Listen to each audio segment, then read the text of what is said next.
طلب المفدين من الدول الصديقة طالب جامعي إنار فيك فلوريس. Yes, sir!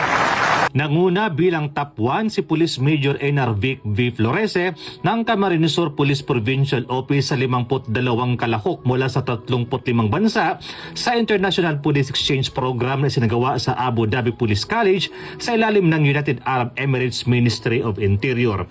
Pinagsama-sama ng prestiyosong programa ang piling mga opisyal ng kapulisan mula sa iba't ibang panig ng mundo upang paigtingin ang pandaigdigang kooperasyon at profesional na kahusayan sa larangan ng pagpapatupad ng batas. Tinanggap ni Major Florese ang kanyang pagkilala sa graduation ceremony noong January 29, 2026 na diduluhanin ng His Highness Sheikh Khalid bin Mohammed bin Zayed Al Nahyan, the Crown Prince of Abu Dhabi, at His Highness Sheikh Saif bin Zayed Al Nahyan, Deputy Prime Minister at Minister ng Interior.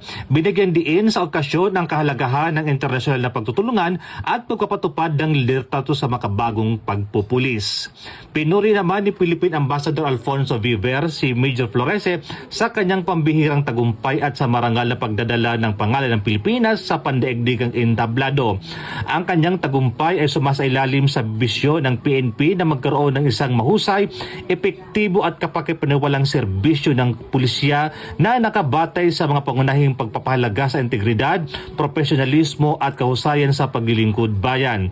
Ang tagumpay na ito ni Major Florese ay nagbibigay karangalan hindi lamang sa pamilya ng Pro 5 kundi sa buong Philippine National Police at nagpapakita ng kakayahan ng mga Pilipinong pulis bilang mga leader na globally competitive sa larangan ng pagpapatupad ng batas.